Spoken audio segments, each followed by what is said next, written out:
सभी छात्रों का मैं प्राध्यापक विशाल वाबले इस वीडियो में हार्दिक स्वागत करता हूं। आज हम 11वीं की कक्षा के पाठ्यक्रम में दिया हुआ तीसरा पद्य पाठ 15 अगस्त, कवि है गिरिजा कुमार माथुर, इस रचना का अध्ययन करेंगे। तो यहाँ पर पन्ना नंबर 9 पर 15 अगस्त इस कविता के बारे में जानकारी दी है। तो कविता का आरंभ करने से पहले हम कवि का परिचय प्राप्त करेंगे। तो 15 अगस्त इस शीर्षक को पढ़ने के बाद हमें 15 अगस्त 1947 यह दिन याद आता है, यानी कि भारत देश को जब आज़ादी मिली थी वह सुनहरा पल 15 अगस्त 1947। तो गिरिजा कुमार माथुर इन्होंने इस रचना के द्वारा देश के पहरेदारों को सतर्क किया है कि देश की जो आज़ादी है उसे कायम कैसे रखना है, इसके बारे में जानकारी इस कविता के द्वारा दी गई है। तो पहले हम इस कविता के कवि गिरिजा कुमार माथुर इनका परिचय हम प्राप्त करेंगे। तो यहाँ पर हम देखेंगे कि गिरिजा कुमार माथुर जी का जन्म 22 अगस्त 1919 को अशोकनगर यानी कि मध्य प्रदेश में हुआ। उनकी आरंभिक शिक्षा झांसी में तथा स्नातकोत्तर शिक्षा लखनऊ में हुई। उन्होंने ऑल इंडिया रेडियो दिल्ली तथा आकाशवाणी लखनऊ में सेवा प्रदान की, यानी कि गिरिजा कुमार माथुर इन्होंने ऑल इंडिया रेडियो दिल्ली तथा आकाशवाणी लखनऊ में भी कार्य किया है, वहाँ पर अपनी सेवा प्रदान की है। संयुक्त राष्ट्र संघ न्यूयॉर्क में सूचनाधिकारी का पदभार भी संभाला। उनके काव्य में राष्ट्रीय चेतना के स्वर मुखरित होने के कारण प्रत्येक भारतीय के मन में जोश भर देते हैं, यानी कि उनका जो साहित्य है, उनकी जो कविताएं हैं, उन कविताओं में राष्ट्रीय चेतना के स्वर मुखरित होते हैं और इस वजह से प्रत्येक भारतीय के मन में यह साहित्य, यह रचनाएं जोश भर देती है। माथुर जी की मृत्यु 1994 में हुई। इस प्रकार कवि का परिचय हमारे सामने दिया हुआ है। अब हम उनकी जो प्रमुख कृतियाँ हैं उन कृतियों के बारे में जानकारी लेंगे। तो मंजीर, नाश और निर्माण, धूप के धान, शिलापंख चमकीले, जो बंध नहीं सका, साक्षी रहे वर्तमान, मैं वक्त के हूँ सामने, यह उनके काव्य संग्रह है। इस प्रकार उनकी कृतियों के बारे में जानकारी, उनके काव्य संग्रहों के बारे में जानकारी यहाँ पर दी है। आगे जो काव्य प्रकार है, यानी कि जिस कविता का हम अध्ययन करने जा रहे हैं, यह किस प्रकार की विधा है। तो हमने पहली जो कविता देखी है वह त्रिवेणी नामक विधा थी, और अब हम यह जो 15 अगस्त कविता का अध्ययन करने जा रहे हैं, यह जो काव्य प्रकार है इसे गीत कहते हैं या गीत प्रकार की यह विधा है। तो यहाँ पर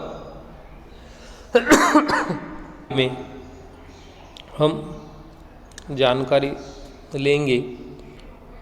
यह गीत विधा है जिसमें एक मुखड़ा और 2 या 3 अंतरे होते हैं। इसमें परंपरागत भावबोध तथा शिल्प प्रस्तुत किया जाता है। यानी कि जो गीत होता है वह किस प्रकार का होता है यह यहाँ पर बताया है। तो कवि अपने कथ्य की अभिव्यक्ति हेतु, कथ्य की अभिव्यक्ति यानी कि कवि जो कुछ कहना चाहते हैं उसे अभिव्यक्ति यानी कि कथ्य की अभिव्यक्ति हेतु प्रतीकों, बिंबों तथा उपमानों को लोक जीवन से लेकर उनका प्रयोग करता है। इस प्रकार गीत की रचना किस प्रकार की जाती है यह जानकारी है। तार सप्तक के कवियों में अज्ञेय, मुक्तिबोध, प्रभाकर माचवे, गिरिजा कुमार माथुर, नेमीचंद्र जैन, भारत भूषण अग्रवाल, राम विलास शर्मा का महत्वपूर्ण स्थान है। यानी कि तार सप्तक के जो कवि है उनके नाम यहाँ पर दिए हुए हैं। आगे यहाँ पर जो कविता हमारे सामने दी हुई है उसका परिचय, काव्य परिचय में हम देखेंगे। तो प्रस्तुत गीत में कवि ने स्वतंत्रता के उत्साह को अभिव्यक्त किया है। यानी कि भारत देश को जब आज़ादी मिली तो उस समय जो उत्साह सारे देश में था, सारे लोगों के चेहरों पर जो खुशी थी, उस उत्साह को उन्होंने अभिव्यक्त किया है। स्वतंत्रता के पश्चात विदेशी शासकों से मुक्ति का उल्लास देश में चारों ओर झलक रहा था।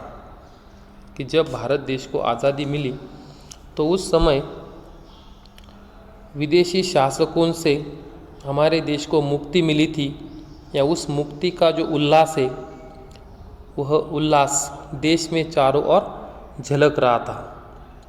ब्रिटिशों ने 150 साल भारत पर राज किया और जब उनसे देश की जनता को मुक्ति मिली, उस मुक्ति का उल्लास देश में चारों ओर झलक रहा है। इस नव उल्लास के साथ साथ कवि देशवासियों तथा सैनिकों को सजग और जागरूक रहने का आह्वान कर रहा है। यानी कि कवि यहाँ पर हमें कहते हैं कि हमें आज़ादी मिली है, सभी लोगों के चेहरे पर खुशी है या आनंद, मुक्ति का उल्लास है, फिर भी हमें इस आज़ादी को कायम रखने के लिए हमें सजग रहना है, हमें जागरूक रहने का आह्वान कवि ने इस कविता के द्वारा किया है। समस्त भारतवासियों का लक्ष्य यही होना चाहिए कि भारत की स्वतंत्रता पर कोई आँच न आने पाए, क्योंकि दुखों की जो काली छाया अभी पूर्ण रूप से हटी नहीं है। यानी कि कवि देश के पहरेदारों को, देशवासियों को यह कह रहे हैं कि हमें जो आज़ादी मिली है, इस आज़ादी पर, भारत की स्वतंत्रता पर कोई आँच, कोई मुसीबत, कोई संकट न आने पाए, इसलिए हमें सजग रहना है। क्योंकि हमें अब आज़ादी मिली है, लेकिन जो दुखों की काली छाया है वह अब पूर्ण रूप से नहीं हटी है, इसलिए हमें सजग रहना है, हमें जागरूक रहना है। इस प्रकार का आह्वान इस पद्य पाठ के द्वारा कवि भारतवासियों को कर रहे हैं। जब शोषित, पीड़ित और मृतप्राय समाज का पुनरुत्थान होगा, तभी सही मायने में भारत आज़ाद कहलाएगा। यानी कि भारत देश को जब आज़ादी मिली तो आज़ादी मिलने के बाद देश की जो समस्याएं हैं, उन समस्याओं को मिटाने का हमें प्रयास करना है। देश पर जो दुखों की काली छाया है उसे मिटाने का प्रयास करना है, आज़ादी को कायम रखना है और समाज का पुनरुत्थान करना है। जब हमारे देश में जो शोषित, पीड़ित और मृतप्राय समाज है उसका पुनरुत्थान होगा, तभी सही मायने में भारत आज़ाद कहलाएगा।